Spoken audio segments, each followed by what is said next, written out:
Shalom, saudara-saudari yang saya kasihi dan teman-teman yang setia mengikuti channel ini. Saya mau mengucapkan selamat menyambut Natal, Christmas 2020. Tahun 2020 di mana sekali lagi kita bertemu, di mana setelah kita pelajari khususnya tema di mana Yesus ataupun Christmas, kelahiran Yesus. Christmas ini adalah anugerah terbesar dari Tuhan buat umat manusia. Kita belajar dari Yesaya pasal 9 ayat 5. Kita baca sekali lagi, Yesaya 9 ayat 5. Sebab seorang anak telah lahir untuk kita, seorang putra telah diberikan untuk kita. Lambang pemerintahan ada di atas bahunya, dan namanya disebut orang penasihat, ajaib, Allah yang perkasa, Bapa yang kekal, Raja damai.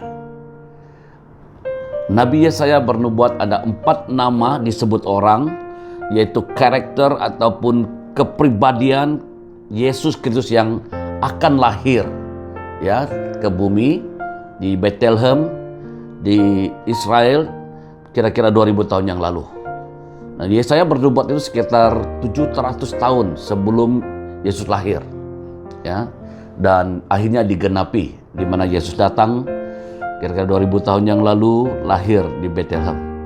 Nah, beberapa siri saya sudah sampaikan tentang penasihat ajaib, Allah yang perkasa, Bapa yang kekal. Nah, bagian ini saya mau sentuh tentang Raja damai. Yesus adalah Raja damai. Ya, Raja damai. Di dalam pembacaan Yohanes 20 ayat 21, kalau kita baca Yohanes 20-21, di mana setelah Yesus datang ke bumi, setelah dia mati dan bangkit kembali, dia tinggalkan ataupun dia hembuskan nafas dia kepada murid-murid, dan dia sampaikan perkataan ini yang sangat penting untuk kita selidiki ya. Yohanes 20 ayat yang ke-21. Dan sesudah berkata demikian, ia menunjuk, ayat yang ke-19, mulai 19 lagi. Ketika hari sudah malam, pada hari pertama minggu itu, berkumpullah murid-murid Yesus di suatu tempat dengan pintu-pintu yang berkunci atau terkunci karena mereka takut kepada orang-orang Yahudi. Pada waktu itu datanglah Yesus dan berdiri di tengah-tengah mereka dan berkata, "Damai sejahtera bagi kamu, damai sejahtera bagi kamu." Dan sesudah berkata demikian, ia menunjukkan tangannya dan lambungnya kepada mereka. Murid-murid itu bersukacita ketika mereka melihat Tuhan. Yesus datang ke dalam dunia ini membawa damai, sejahtera dan sukacita buat orang yang percaya, buat orang yang jadi pengikut Yesus Kristus. Ya, waktu dia datang ke Bethlehem, waktu dia datang di Yerusalem, waktu dia datang pelayanan, pada waktu itu situasi di Israel pada waktu itu di bawah jajahan Romawi, ya, kerajaan Rom, dan sehingga mereka tidak bebas seperti yang sebelumnya. Dan bahkan bukan itu saja, tapi mereka mengalami kesulitan dan halangan-halangan tertentu. Namun demikian mereka merindukan satu pribadi. Mereka rindukan seorang raja ya yang dijanjikan. Mereka menanti-nantikan seperti masa kegemilangan Raja Daud memimpin bangsa Israel. Mereka rindu supaya ada satu raja, sang raja datang untuk membebaskan mereka dari Rom. Dan lebih daripada itu, Yesus datang sebenarnya sebagai Raja damai untuk memperdamaikan antara Allah pencipta langit dan bumi, Tuhan dengan umat manusia.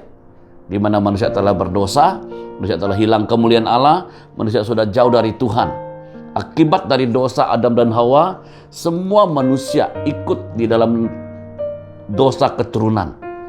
Dosa yang diwarisi dari Adam dan Hawa. Oleh karena dosa satu orang, semua orang jatuh di dalam dosa. Semua orang terikut di dalam dosa. Kita bersyukur oleh karena satu orang dia mau datang, yaitu Adam kedua, yaitu Yesus. Jadi kata Adam kedua karena dia juga tidak dari keinginan seorang laki-laki, ya ada persamaan datang dari Tuhan langsung dari Roh Kudus. Bahkan Yesus itu Dia seperti Adam, ya. Namun demikian dia Adam yang kedua. Seringkali dikupas, dijelaskan karena dia datang menanggung dosa manusia. Adam pertama membawa dosa, tapi Yesus datang memperdamaikan Allah dengan manusia dengan tubuhnya, darahnya tergantung di kayu salib, dicambuk, dia ditolak, dia diludak, dihina. Orang pikir dia karena tulah, tapi Yesaya 53 berkata, oleh karena dosa dan pelanggaran kita lah dia tanggung semua penderitaan, sakit, penyakit, dan juga kutuk, pemberontakan kita dia tanggung di atas kayu salib. Sehingga setiap orang yang percaya dibasuh dosanya oleh darah Yesus, disucikan, dimurnikan, dibenarkan.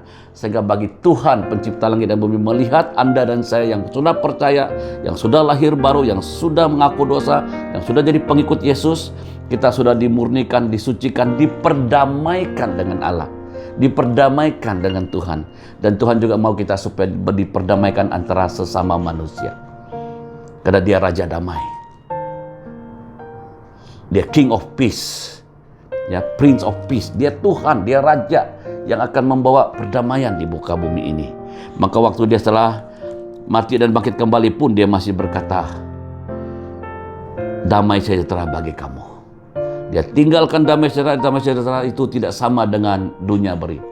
Dunia ada damai, ada sejahtera kalau semua keadaan baik. Ekonomi bagus, ya, ada pemerintahan ataupun government yang bagus, kita ada kekayaan negara makmur, dan juga punya lingkungan keluarga yang established. Kita rasa damai, sukacita. Kita rasa damai kalau ada segala-galanya, posisi, kedudukan, dan sebagainya. Tapi itu semua tidak menentu, cuma itu akan pergi. Apalagi lagi kita di keadaan sekarang ini, tahun 2020, hampir sepanjang tahun, kita berdepan dengan COVID-19. Coronavirus merebak kemana-mana secara pandemik. Kegawatan ekonomi, situasi yang tidak menentu, banyak orang stres, banyak orang tertekan, banyak orang depresi, banyak orang yang dihentikan pekerjaan, ada yang dipotong gaji dan sebagainya. Dan laporan yang kita dapat, kita lihat statistik orang yang mau bunuh diri, orang yang stres itu bertambah. Ya, orang bimbang masa depan. Tapi kita bersyukur karena kita menyambut Natal di dalam keadaan PKPB atau Perintah Kawalan Pergerakan bersyarat. Namun demikian kita bersyukur karena Yesus datang membawa damai, dan damai itu tidak dipengaruhi oleh pengaruh luar, tapi dari dalam hati kita. Di mana waktu kita datang dengan ucapan syukur, kita datang mengandalkan Tuhan, kita datang percaya penuh bahwa Yesus telah mati dan bangkit kembali, duduk di sebelah kanan Allah. Dia telah memberikan Roh Kudus kepada kita. Roh Kudus yaitu Roh Allah.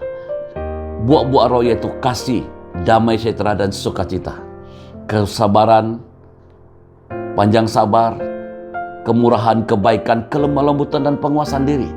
Dan satu daripada dia adalah kasih, damai sejahtera. Di dalam Roh Kudus kita ada damai sejahtera walaupun situasi bergolak, walaupun badai datang menantang dan cabaran-cabaran hidup, dan tidak ada orang dapat menentukan tahun 2021 bagaimana keadaan kita. Apakah COVID ini terus merebak? Apakah situasi kita terus dalam PKPB atau PKPP pemulihan di dalam situasi yang new normal ini?